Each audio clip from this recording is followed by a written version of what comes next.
up in Redstone. Okay, I'm Bob, KI0G from Glenwood Springs. I'm Bill. I live in Rifle, Colorado. Graham Jackson, KT0T from Glenwood. Who's this? Where are you? Caleb? Oh, I'm Shane Smith. I'm Shane Smith. G Z K.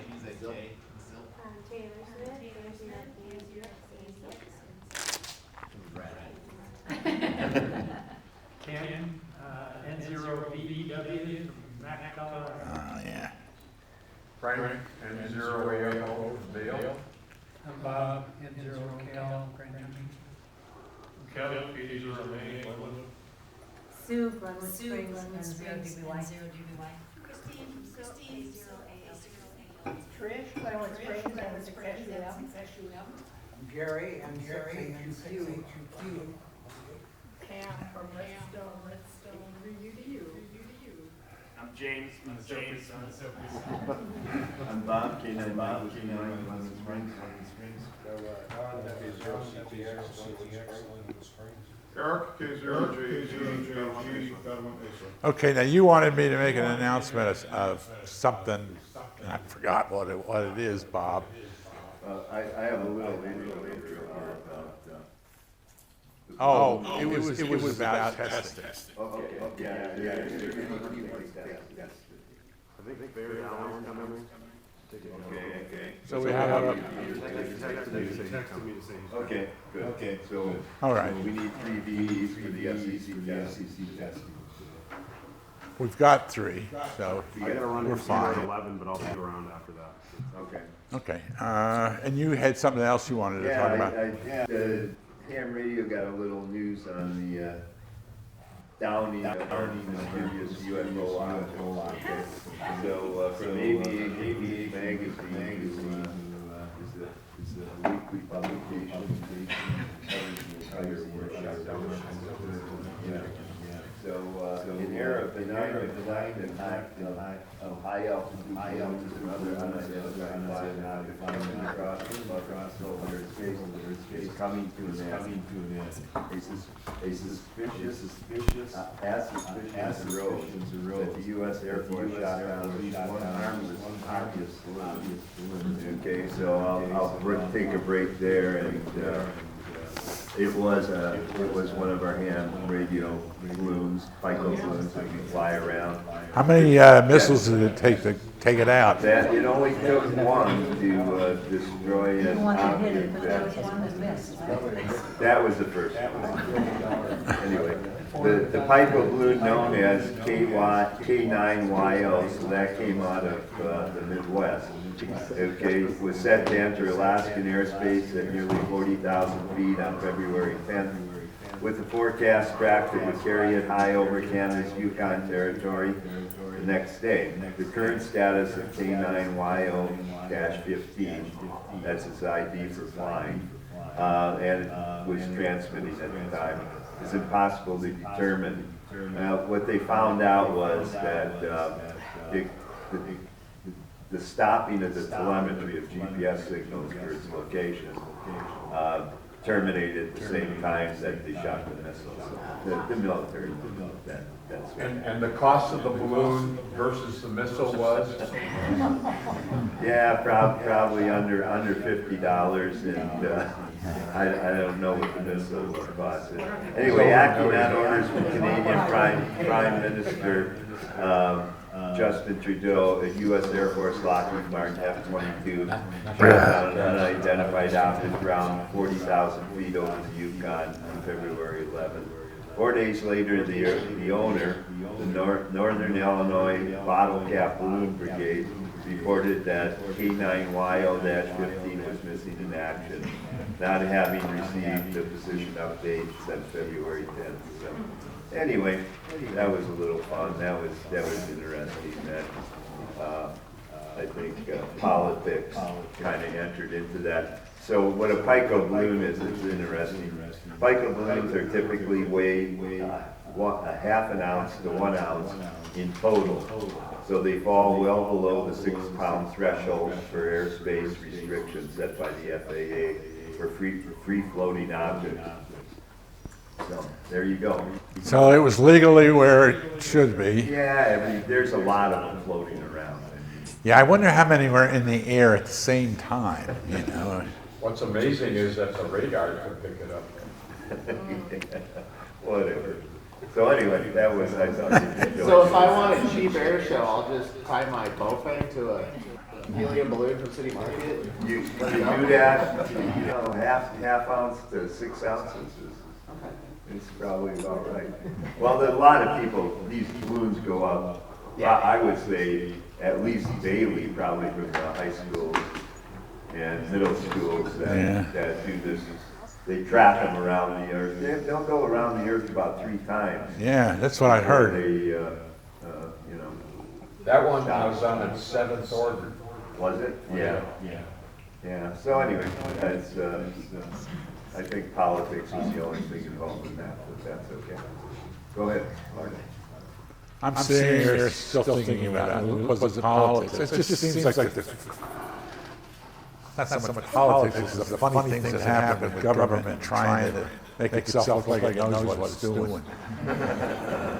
Whatever. Yeah, been there, done that.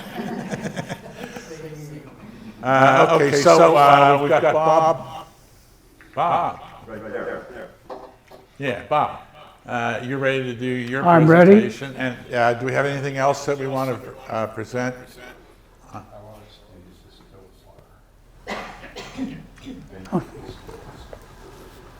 Frank, did you have a comment you want to make? No, okay. That's the only way I can. Go ahead, Bob. Well, thank you. As I indicated earlier, my name is Bob. My job here today is to. Give him the microphone. I beg your pardon? Oh, He's got it. Bring it over here. okay. Controlled chaos. Okay. Are you ready? You got me?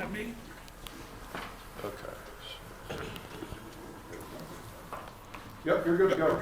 All right. Anyway, in a previous life, I was a lawyer, and I was a trial lawyer. And one of the things that I did as a trial lawyer is I wandered around the courtroom.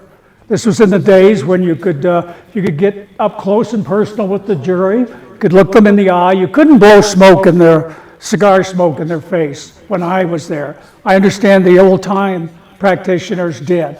Anyway, I was a hell of a good lawyer. With some few exceptions, most of my contemporaries are dead, and so there's really no one to dispute that, with perhaps the exception of Graham, and I've sworn him to secrecy. So anyway, that's my story, and I'm sticking with it. A lawyer is an educator. You may not have known that. My job is to educate the jury. You're the jury. So what I'm going to try to educate you here is that we are the beneficiary of a tremendous thing, historical thing, that we have an obligation to keep going, at least in the sense of being interested, maybe collecting some of the stuff, maybe reading about it, or maybe actually getting on the air and using it, namely Morse code. The electric telegraph, for lack of a better term, was a pretty good and solid idea in the 1830s, 1840s, surprisingly on both sides of the Atlantic. There was a group in England developing about the same time as Morse and Vail were, and Morse had his first real demonstration in 1840 before Congress and before a railroad. Actually, the first demonstration was along a railroad line in Delaware. And so the first paying customer, the first money-making end of the Morse code and the electric telegraph were the railroads. And by coincidence, I've got a train crash. We've been learning about train crashes the last few weeks. I didn't know that when we started out, but this one's kind of interesting. This occurred in Newcastle. I guess I don't have a laser pointer. Anyway, you can see it? Boy, I can't. Anyway, it doesn't matter. This occurred just outside of Newcastle, head-on collision. The unique thing about this crash is it telescoped. In other words, one of the boilers on one of the engines was driven into the boiler of the oncoming engine. Why have I got this up for a telegraph? Telescope. This one went into that one. Colorado Midland, just outside of Newcastle. 1880 something. Over 20 were killed, and the engineers were killed in both engines. The conductor is still missing. He wasn't among the bodies. We don't know. Kind of a unique story. This didn't get a lot of news publicity, and it really came to current interest after someone was researching a Denver cemetery and found a large number of graves marked unknown Newcastle train wreck. And he followed up and went through it. If you Google it, Newcastle train wreck, you'll get this picture and some others along with it. Why is this here? The railroad relied on time. In other words, one of the engines did not follow orders. They should have gone into the hole or a siding 10 minutes earlier, just outside of Newcastle, to allow the other train to pass without any difficulty. The telegraph office had a direct connection with Western Union. At high noon each day, Western Union sent a time signal that automatically corrected the clocks in the railroad station to the correct minute. Came out of the Naval Observatory in Washington, D.C., and I, as a conductor or an engineer or brakeman, was required to check my watch with the station watch before I began my shift. And if I were more than 30 seconds off, I had to either replace the watch or I couldn't go. My watch had to be certified by a jeweler in every 30 days. I owned the watch. It's my watch. The railroad didn't own it, but the railroad paid for it to being certified and everything else. I had a card that I had to display that showed when I was last certified. Anyway, that's local. That's some of the first and most valuable use of the telegraph, Morse code, in the early days. We also had some local use too. This is the Cardiff coke ovens. You probably don't recognize this because this is on top of the coke ovens that are there. But that's where the train came in, dumped coal into the ovens and so on and so forth. But the reason I've got this here is this thing right here. It's almost identical to the one I've got here on the desk. That's called a resonator. And its purpose is to somewhat amplify and somewhat direct the signal that comes out of it. This is basically what a telegraph office would look like. It is what the workstation was. This was on the Midland Railroad, and they were communicating probably with the Sunlight Mine or the Black Diamond or the Pocahontas. Those are 3 miles. Those are 3 mines that are up 4 Mile, and they were furnishing coal for this coking operation, which in turn the coke was shipped to Aspen to be used in the refining of the silver ore there. This is about 1920. I've blown up the calendar in the background there, and I think the date is 1920 something. But anyway, that's the reason for that. You might recognize some of the Cardiff area. The airport is probably about right in here. Of course, this is Glenwood down here in the valley.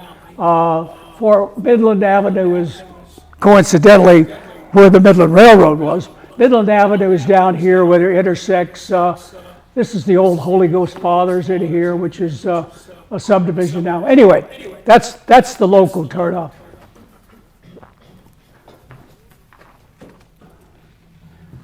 Another example of the Western Union and its code. This is a portable unit. It was used at baseball games. It was used at political events. There'd be a telephone connection at the in the office where the play-by-play was, and they simply connected that with the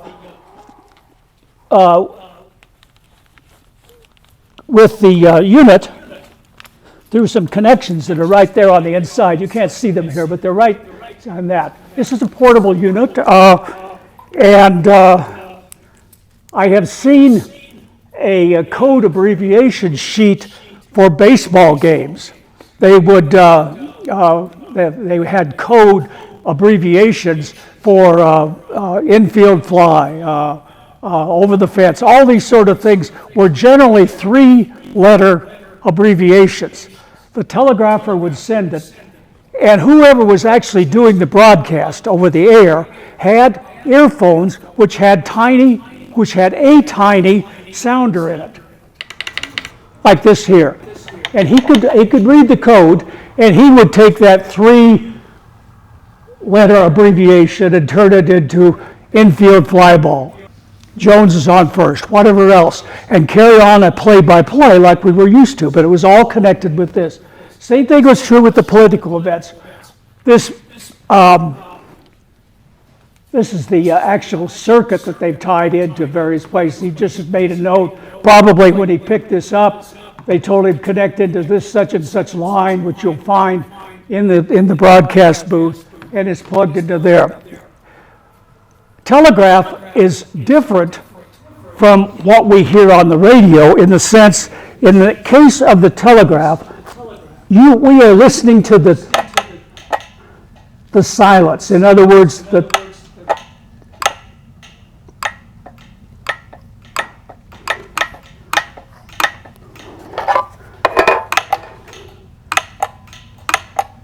there's a dot, dash, dash. In other words, we're listening to the interval between the two clicks. The two clicks have a different sound to them.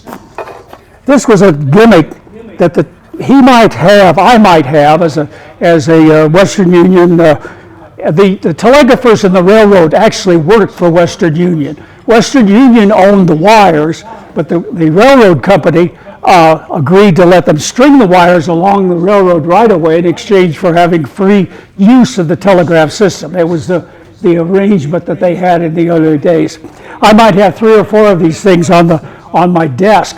And of course I could move this so I could get them closer or something like that. Another gimmick was to use a tobacco can to stick in that area there, which changed the tone just enough that I could tell if it was this circuit or this resonator that was making the noise or the one over here. That's the reason for this. A little bit of nostalgia, a little bit of history. And chances I rolled my own and I smoked it too. Okay. I've set up here the 3 basic types of keys, and afterwards you can experiment with it. This is sometimes called a straight key. This is called a side swiper or a cootie. Side swiper in the sense that it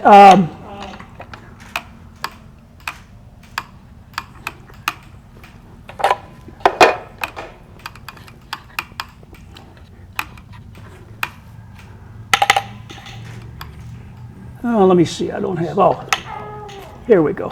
Okay. Back and forth. Telegraphers in the early days developed what they called glass arm. We now suspect and know that it was really carpal tunnel syndrome is what they were complaining about. But the thought being, let's change this up and down motion to a back and forth motion and alleviate that, or at least improve it, get rid of the pain. So that's the reason for this. This is a semi-automatic or a bug. It automatically sends dots on one side, the other side's a regular key. So these are the 3 basic types of keys that are used. Now these keys are still used today. I use one, and we'll go through the variations of the stuff here later. Was the side swiper one developed pretty early on? Yeah, they're both about the same time. This came a little bit later, but not much later, because again, we want to speed things up because time is money in Western Union and everything else, and the faster you can move those messages that you've got to send, the more money the company makes and the more money you make because you're highly paid. Incidentally, they were a very skilled person. 2 of the most famous early telegraphers were Andrew Carnegie and Gene Autry.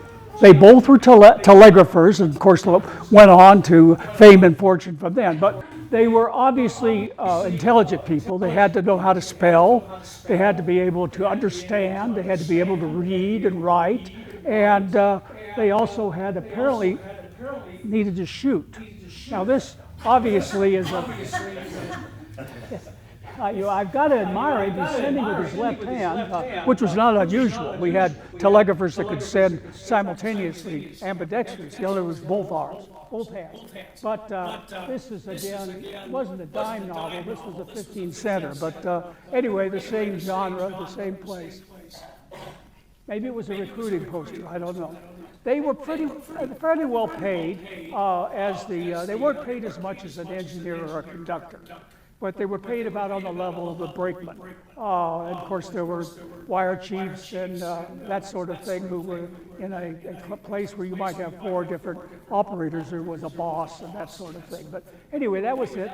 Big telegraph places had hundreds of operators, and they used a typewriter. Some of the early ones wrote it out, beautiful penmanship. So I have some of the early copies of some of the early messages from the Colorado Midland that the Colorado Railroad Museum gave me. And of course, it's just a beautiful penmanship that maybe some of us had to practice in the old days, you know, and which is lost now, unfortunately. But anyway, that was it was a highly paid entry-level position. You probably started out as a messenger boy. In other words, you delivered messages, probably on a bicycle, and you picked up messages. In that connection, this device here is interesting.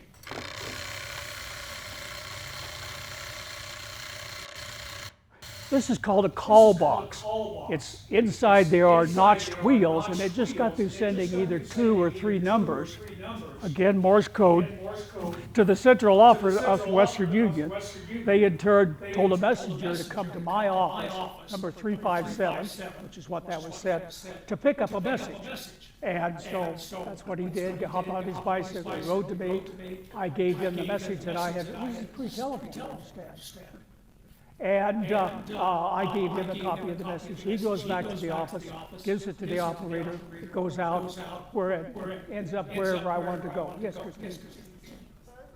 My mother's parents were Western Union telegraphers. Olga actually taught in the Western Union Academy. Oh, wonderful. Operators. And Ed actually sent play-by-plays from baseball games.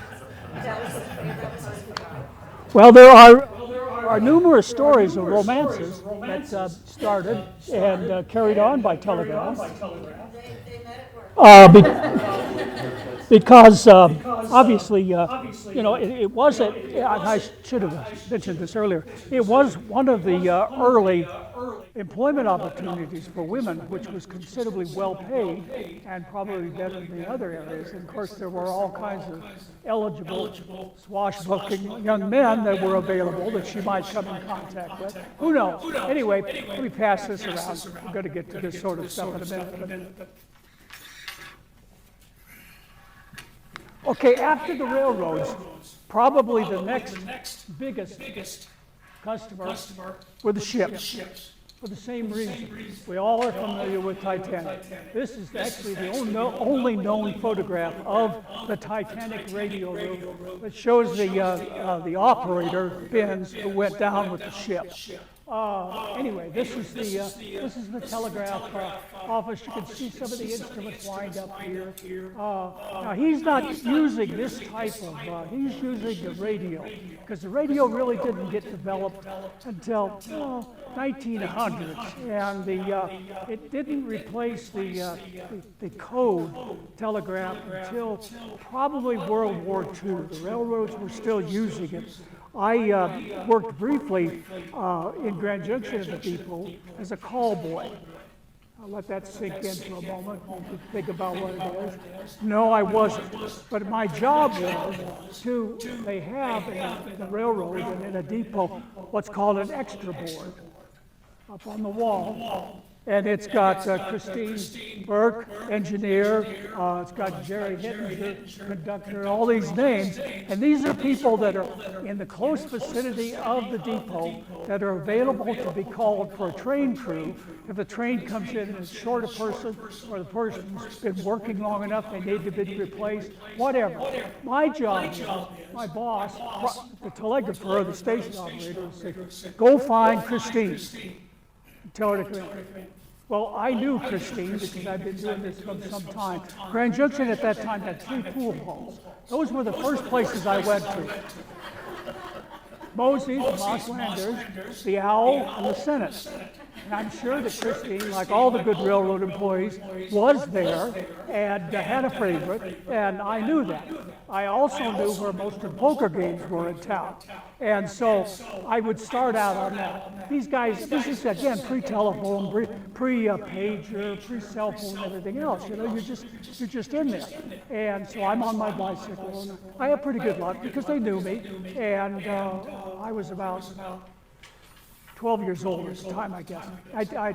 We had a friend who was a conductor who got me this job, and so on and so forth. Anyway, I had it for about a summer or so, and it was a great experience. And, not every young man can claim on his resume that he was a call boy. I haven't really used that, but anyway. Any questions as we go along?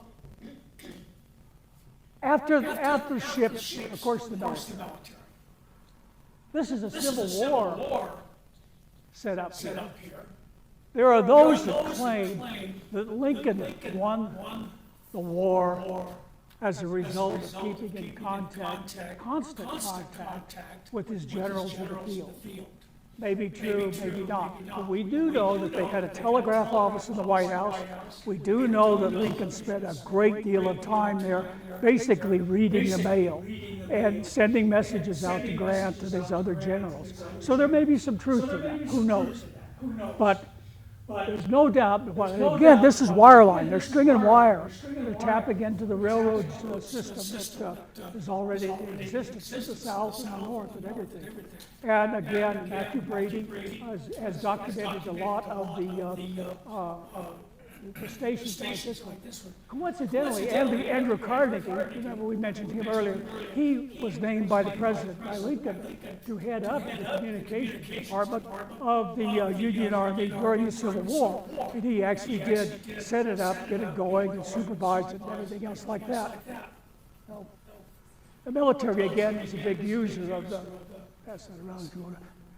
Now I can move around a little better than I got rid of my 6 gun. What's that? You're supposed to sit down when you're. Well, I know. Morse code probably its most famous use and effort we're doing is in connection with the French resistance. In other words, the French resistance during the Nazi occupation. This is probably a bit glorified in the sense that the actual photographs I've seen, first of all, their clothes weren't this clean, and they weren't that clean. They also probably didn't have this semi-set up generator here because the Gestapo were very, very diligent in hunting out these stations. And it was, it was death. There was just no, there was no appeal or anything else like that because they were so significant in keeping track of the German occupation. They're transmitting back to England is what they're doing on probably 3 and 4 megahertz. In other words, close to the 80-meter frequency. CW, many women were these. A lot of them were trained in England and then parachuted back in. And a lot of them died as a result of this. These were called suitcase sets that were specially manufactured by several manufacturers. The U.S. made it for a while, but England also made them. And they did use batteries. They did strung up the antenna wherever they could, but they had to move frequently. So this would be kind of maybe a glorified one. I'm sure there were stations like that, but not very many of them could operate for any great length of time.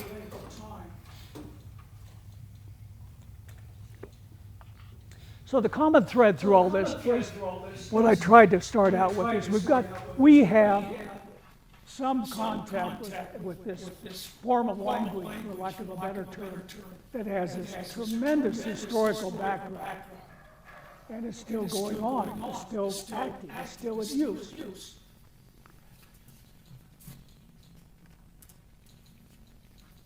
This appeared in the January, February issue of Smithsonian Magazine.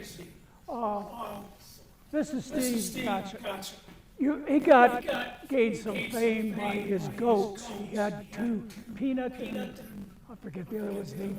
But anyway, he mounted the GoPro on the forehead of these goats that he'd take out on his trips and everything. And the YouTube videos are there. Just look up Goat Man or whatever else. Steve is still active. In fact, I worked him yesterday morning by coincidence.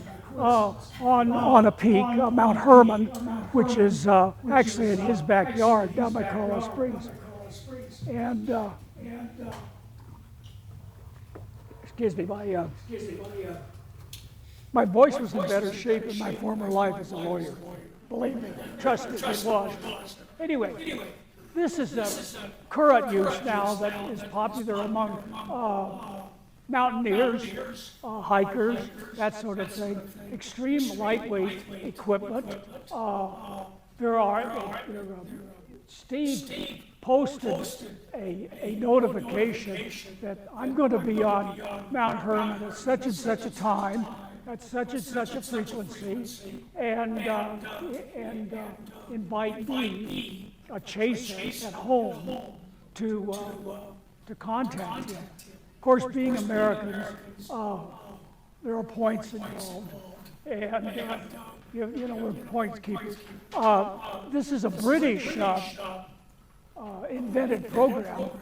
They've gone through and almost mapped the entire world for soda peaks, summits on the air, soda, S-O-T-A, summits on the air. And for instance, this is it has to be so many feet above the surrounding terrain. In other words, it's got to be an honest to goodness peak. And it's got to be separated by, I think the closest is a quarter mile from another peak. In other words, you can't have a ridge where you're just bouncing up the way and calling each one of those a peak. There's got to be a separation between them. We have several of them here. Sunlight Peak is one. Lookout Mountain is another one. Williams Peak, which is just west of Sunlight, is another one. Anyway, they're all over. I don't know whether the cross is or not. There is now another program called POTA, Parks on the Air, which is the same principle. Graham has become active on that and has activated, it's a state park, state forest, state monument, that sort of thing. Activated Rifle Mountain Park and Harvey County recently. You get on the air, again, you give a notification so you or I or anybody else can look and see that, yeah, there's going to be somebody there at this time, at this frequency, and I tune it, and sure enough, there he is, and I work him, and I get a point, and he gets a point too. They have what they call mountain goats, like this guy, and they have shack sloths. This is our British cousins that have come up with this name. I am a 10-time shack sloth. That means I have accumulated 10,000 points, and you need 1,000 points to be a shack sloth. And so I've done it 10 times. I've been doing it since, 10 years. I first heard a presentation at the Hamfest in Taos, New Mexico years ago, and I thought, hey, that sounds like real fun. And it has been, and that's what I've done. This is one of my activations. Those of you that know Utah, this is the road to Dead Horse Point. Okay, Dead Horse Point is kind of right over there. Here's a survey marker indicating where I was This is me with a little, actually about 2.5 watt transmitter, and my wire antenna that goes up to a fishing pole, 14-foot fishing pole that I've stuck in a not a cactus, but it's strung a wire up through there. And this has a built-in tuner, so I can, and it has its 3-band. Actually, at this one, I worked at a station in France, which was kind of unusual given the power and everything else. But I made 15 or 20 contacts, and I have so many points as a mountain goat. I haven't achieved mountain goat status because I have to have 1,000 points to be a mountain goat. I'm way below that. This is all CW. What's that? Using voice or CW? That's CW. CW is my favorite mode, rather. I'm kind of a snob about it, I guess, for lack of a better term. And I like it because there's a challenge to it, to learn it and use it. And it's still current, much in use. There's more CW operators now than there were when there was. I'm sure. At one time when I was first licensed, Bob and several of you, Jerry and others, had to pass a code, a license at the FCC of 5 words ahead, 13 or 20 words ahead, which we did. You don't have to do that now. There's no code requirement. And now you take the license exam here. We'll be given a license exam later, and we do not do a code test because it's not a requirement. Jerry. Question. Way back when, I understand that the original Morse code is different than the international code they use today. Yeah, we weren't going to go into that.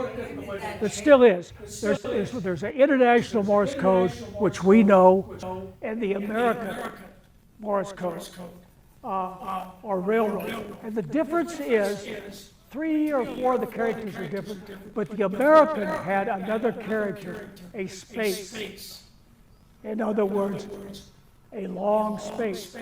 And that forms a part of the characters that they use. A long space can be done when you've got a hardwired connection. A long space is not going to be very valuable if you're relying on radio frequency energy with the fading and everything else like that. So the international Morse is what we use. The American Morse, you can still find it online. I changed computers, but I had a program that actually would send American Morse. But that is correct. Well, the railroad always used American Morse, so it probably was still in use into the World War II. But our French people, they were using international Morse, military used international Morse and everything else. Okay? Here's a little story. This is an iambic key. It's what you use modern with an electronic key. You shove the paddle one way, you get dots. Shove it the other way, you get dashes. This particular paddle was made in the Ukraine, and I bought it. It had it shipped by way of Poland for a long time. Christine has also bought one, and so has Frank up in Maine. I invite you to look at the workmanship, and as Frank said, I hope that's melted down old Russian brass casings. And maybe it is, but it's beautiful workmanship. It was kind of neat for me to buy something that was manufactured in a war zone, that came out of the war zone. I communicated with him using Google Translate. He spoke English, of course, but I didn't speak either Russian or Ukrainian. But it was kind of fun to do that. It made me feel like I was participating more in it.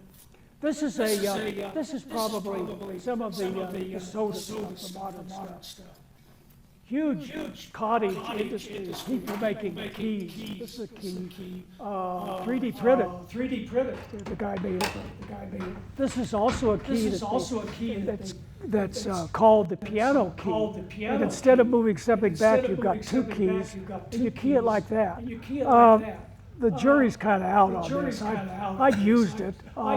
It requires a little thinking. It isn't. I'm programmed to use these other things. And this is a transceiver. Happens to be. I built it from a kit. This company, QRP Labs, is the largest manufacturer of the transmitters that are used on the balloons that Bob described. So if you're interested, if you want to learn a little bit more about these tiny transmitters and the GPS thing and everything else, again, this is a company that's actually runs out of Turkey now.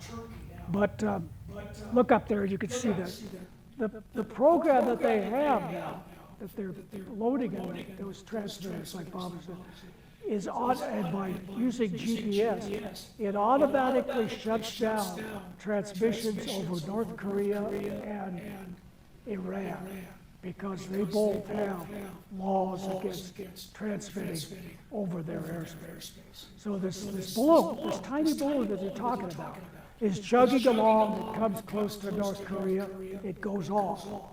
It's GPS, it's following it and everything else. After it passes over North Korea, it's back in, sent into telegraphy and everything else. Same thing with Iran. So just, incredible technology that's in this tiny, tiny thing that hams, just like you and me, are doing. That's what's exciting about this hobby. I mean, not only is it 1850 stuff, and we're using stuff since 1850, we're also using tremendously cutting-edge science and technology. It's really, really exciting. I'm proud to be a member of it. Morse code is an integral part of it, was and is and will continue on into the future, because some of the telemetry that those balloons are sending out is Morse code.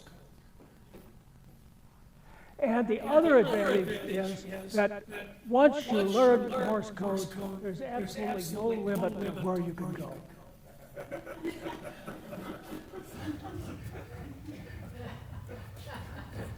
I have to admit that this is one of the things that I said to the Sopra son. And I said, I hope this got your attention. And it did. And no political comment or anything else. It's just beautiful is the way I view it. Actually, I think this is when he got kicked off of Facebook during his first run for election. Anyway, questions? Oh, I should point out, this is the carrying case for the telegraphers. He was kind of an important employee. He had a certain status. And he used this to carry. The company would furnish maybe an instrument like this. This is called a key on board, KOB, which is the setup. It has a setup and a key there, which is probably what Western Union would provide him with. He had his own because he had it tuned to his own special mics and everything else. Any questions? How the early telegraphy systems for power systems, how did they power those? They must have batteries. They do, but they're solar cells primarily. But they have obviously they're not sun synchronous, and so they have enough battery power that they can operate going through a period of darkness. They use primarily APRS, amateur packet radio, automatic position reporting system. Thank you. Some of them use the FM, APRS. Some of them, they're starting to use FT modes. And some of them are HF. Obviously, these ones that are going around the world are HF. The others are VHF and short range. But Fred Scully from Aspen, K0VK, and I kind of looked at it. A lot of the projects are STEM projects coming out of junior high and high school. We just didn't have enough horsepower between the. We're old farts. We don't have the energy it takes to put this sort of thing together. And it's the sort of thing that young people, I'm talking balloons here, the young people have to be involved in, because they're the ones to benefit from it. They're the ones who are going to carry on this legacy and everything else. So anyway, questions? Well,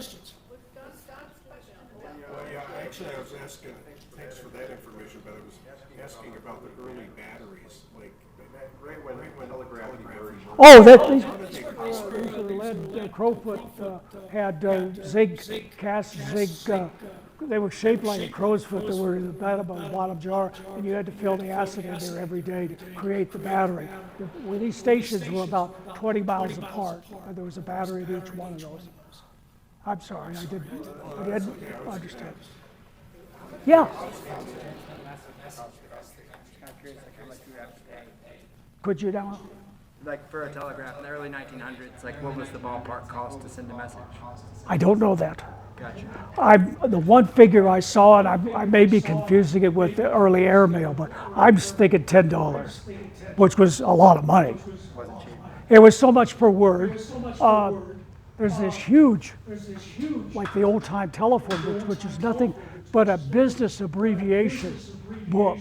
And if I wanted to send you an order, you're a pig farmer, and I want to order 50 head of shoats in Chicago for tomorrow. I go through this list, and sure enough, there's a ridiculous word, a meaningless word, made of about 6 or 8 letters. That means that. You have that book, and I have that book. I have a one-word telegraph that I have to pay $1 for each word, but I'm only paying one. And that was how it developed from there. But obviously we had to stay in the narrow, and it may have been 2 or 3 words. I may have to have had a word for 50 head, and Chicago may have been a separate word. Anyway, that was the early commercial. Yes, Pat?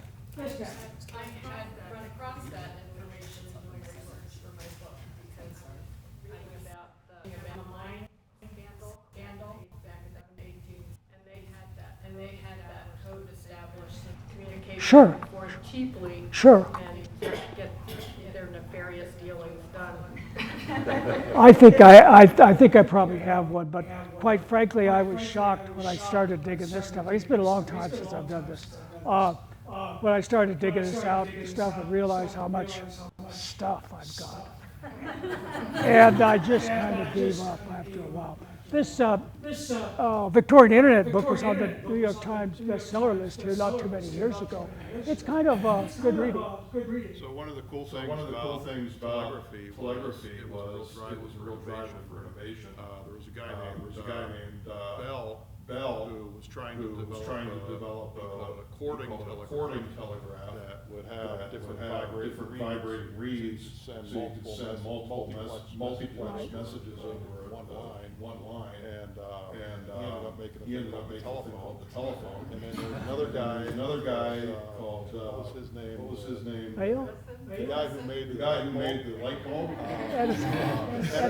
Edison, and he was trying to send more messages through high speed using recorded cylinders that recorded dots and dashes to speed them up. As he sped them up, he realized that it sounded almost like somebody was talking, and that led to the record player. A lot of those early systems required synchronization. In other words, his motor had to be running at the same speed as my motor to make sense. The reason this was successful, it didn't require that. This is basic, simple DC circuit, series circuit that the ears, early on they had what they called an ink recorder, which this sounder here, every time it went down, it pushed the fountain pen onto a moving strip of paper. And so you ended up with a strip of paper that had dashes that long, dots that long, and then I could later on read it and translate it. And they first started doing that, but all of a sudden the operators found out, hey, I don't have to do that. I can understand from the sounder what that is. Did-all is A. Any idiot can remember that. Dot-in is N. I can hear that. I don't need that paper stuff because it was complicated and broke down. Again, simplification was the answer, the economy and everything else. How about the ticker tape? Hey, Bob, how about the ticker tape used for stock Is that quotations? related? Is that related? That's the question. That's the question. Is that related to? Ticker tapes, they use ticker stock. Yeah. Is that related to more? Yeah, that was, What was the relation of that is what they're trying to. well, at first it was hardwired, so there were no mistakes in it. And it was all it was doing was printing letters. In other words, the sending station was programmed, so if you pushed the P on the keyboard, it automatically sent out da-da-da-da. And you didn't have to have a skilled operator. And it printed out at your house with PS, public service or whatever, as a letter, not a character. Yeah. Okay? Tremendous field, That sounds really complex to be able to translate Morse code. I know they do it now on computers, but they were doing like translation like that. Where you could read what the code said. Sure. Without said. Well, I could copy pretty well at 30 words a minute. There's a group of operators that get on every Wednesday morning at 6 a.m. And it's, I forget the name of it, but 25 to 30 words a minute is the speed. And that's been my project this winter is to, and I get, sometimes I have to listen to the same station twice to get the full information, but it's doable. So it's just a skill, it's fun. I like the historical aspect of it and the fact that you could, I'm really a minimalist. The fact that I can basically talk around the world with this. This has built-in batteries, incidentally. 3D printed stand for it, so on and so forth. So anyway, I like that sort of thing. It's manual, so that answer is tactile. I like that. And my voice isn't worth a darn, so I wouldn't be doing very good on voice. So how is the little guy, where's, how do you say, code? Oh, you don't see the code on it, that's just a dial. Yeah, so can you sense he just is that little? Yeah, I need to plug this key into Oh, it, that. okay? Or this key. That's the thing about it. Every one of these keys can do this, can send with this transmitter. There's nothing magic about it. It's just different size plug, is all. We have adapters and everything like that. So what's your favorite QRP key? Probably the QRP Labs thing.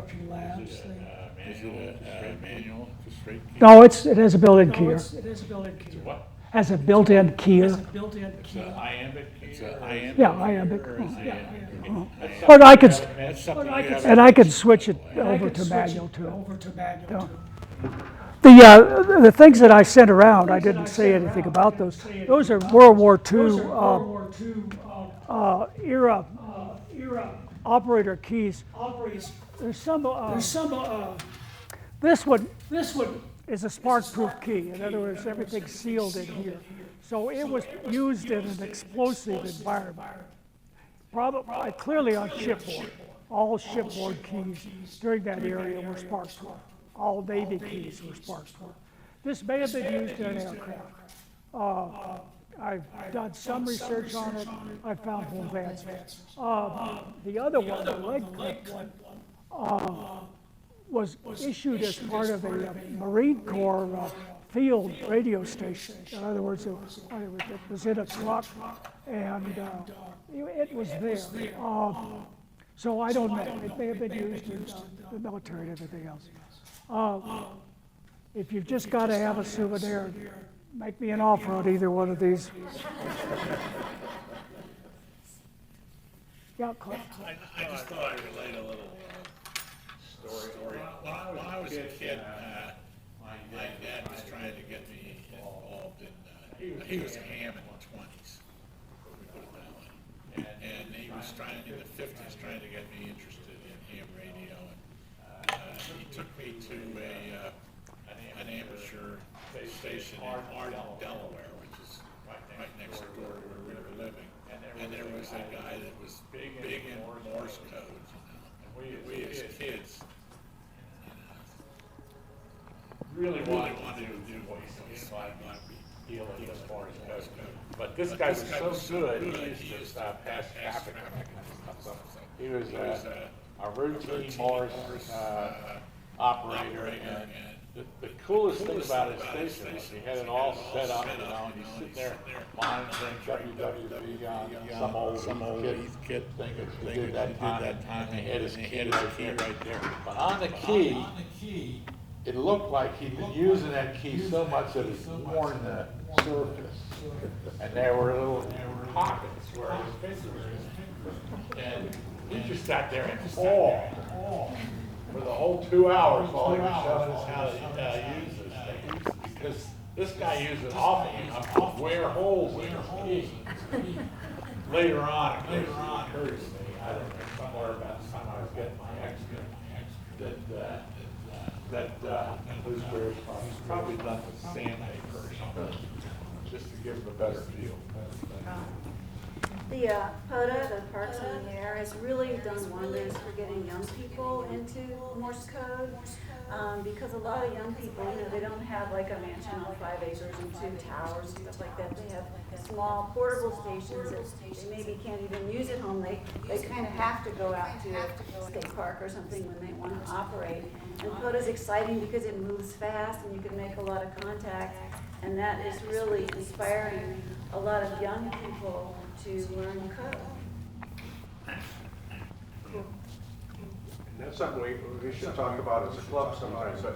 I remember back in the 60s when I was a junior high school kid, and I think I had my novice, and I remember going to 2 different Ham's houses. And one was the guy that gave me my exams, and he was down in the basement, and he had a beautiful Collins rig, and he could copy in his head at 35 words a minute. And I just couldn't believe he was just, you know, working a bug and talking to somebody in Phoenix, and he'd come back and he would translate it for me as it was coming over, and what the weather is, whatever, you know. And I was just fascinated by that. And then another fellow that was went to his house. He had been a Navy operator in World War II. And I don't know what the code requirements were, but you have these 8-hour shifts, and everything's done on the typewriter as far as what you hear at the headset on. And he was on the air, and I actually watched him take it off the air at 35 words a minute and type, not making mistakes. It was just amazing. Those typewriters only had uppercase, they had no lowercase, so there was no shift or anything else like that. Everything came out in all capitals. Yeah, it was just incredible. And of course, you could copy your hand. He's still doing that. So some of the stuff that I think for many people interested, like my granddaughter's 10 years old, and I have a short 10-second video that I decided she's really interested in code, which is amazing. I haven't gotten any of my kids interested in anything. I just sort of give up. You know, it's competing with the internet and texting and all this stuff, you know, and their kids are just like it. Except something about, you know, having a seed planted. She likes to hang out at my lab and the home lab, and she, you know, whether she's just playing around and doing stuff. So she likes code, and so we made flashcards, but I decided that I said, how would you like to type out your name? It's Areli, A-R-E-L-I, and I said, how would you like to do that in Morse code? So I did the letters, spelled the name out, and then I put the code below it, and set it at the keyer at 10 words a minute, and I showed her Shaw's did, and explained all that. And I said, okay, send your name. And she did it perfectly. I said, let's do that again. I took my phone out, and I have it recorded, and she typed it out just perfectly, you know. So where we're going to go to from there, I'm not sure, but she's very, very interested. Her brother, who's very sharp, should care less.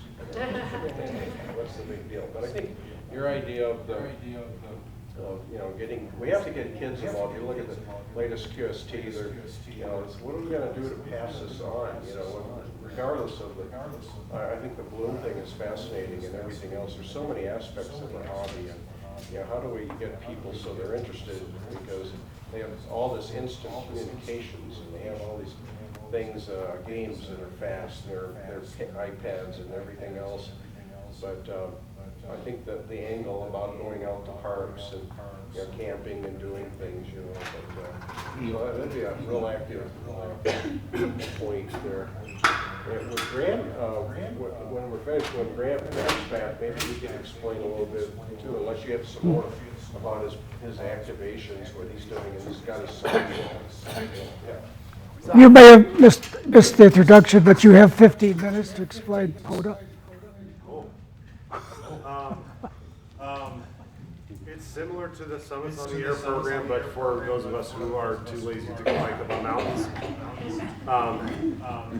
It's worked well for me because I just finished putting a HF station in the car, mobile station. So I got a screwdriver antenna that tunes up well with the Yaesu 891 in there. And it's pretty fun to get out. There's a lot of chasers or hunters, they call them, in the Parks on the Air program. So getting out in the park is fun. It's my first opportunity to work with pretty big pileups. The parks around here don't get that much activation. There's a lot in Florida and the southeast and things. So people like Colorado contacts, so I get called a lot. So that's been pretty fun. And then working from home, you can see they have a good web page that spots everyone. People announce ahead of time if they're going to go out, or if someone is spotted out at a park, it gives you their frequency and where they are and their park number and stuff. And then you get points, and they have all sorts of awards and certificates and stuff. So it's been a fun program, and kind of a goal to get out and get outside and do radio. On the CW side of things, I'm learning code right now. And just from home, finding the POTA stations that are running CW, it's really nice because it's a real short exchange, and you know what you're expecting. So it's good for me as far as like practicing my copy. And those guys, they'll usually slow down. I'm at like 13 to 15. And then it's short, because I find if I'm calling CQ on CW, the big long protocol, you know, the QTH and the power and the antenna and everything, with the baby crying and all the other stuff going on, like I just can't stay with that. I had a DA guy. He sent me a real quick 73 the other night. But as far as POTA goes, for me, learning code, it's been really good finding those CW stations. They're out there.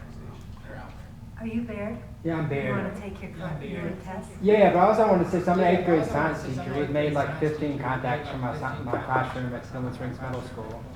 And like a lot of the students are really into it, especially like my students that don't speak English. Like they love talking to people. Like I had a student talking to someone in Uruguay the other day, and he was like a student who's never talked to my classroom was all of a sudden just having a detailed conversation. It was pretty cool. But if anyone's like interested or has something they feel like they could bring to middle school, I would love to have someone come to my classroom and like talk or like activate a station from my classroom. This spring would be incredible. I do that every Friday during lunch. We set up. You have a radio? Yeah, I've got like a little portable radio carrying set up like a meter radio. Cool. Yeah, so no, hopefully we'll be on 20 meters after today. We're making antennas this afternoon. All right. I have a great 45-minute video on ham radio. Please share it with me. I'd love to. I'll give you a thumb drive. So I have a few kids. I have 1 or 2 students that are really interested, and I think they want to take the test and I might be bringing them in. It's absolutely excellent.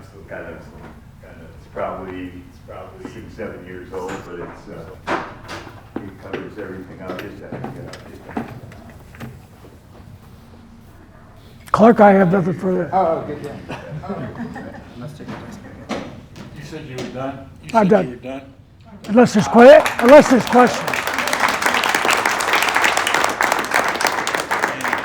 Come up and handle this Anybody stuff. on It's Zoom like have a question? Great job, Bob. And, As I advertised, this is a hands-on thing, so come on up and ask questions and go from there. we have anyone else who wants to do any announcements? If not, Kevin's going to be doing his usual.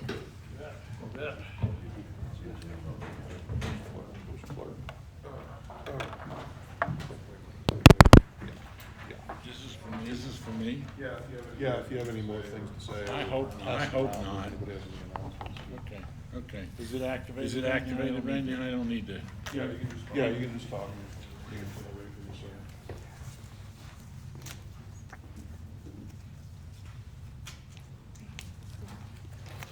this, If you get a chance, find some of his videos because they're just, While we're at it, just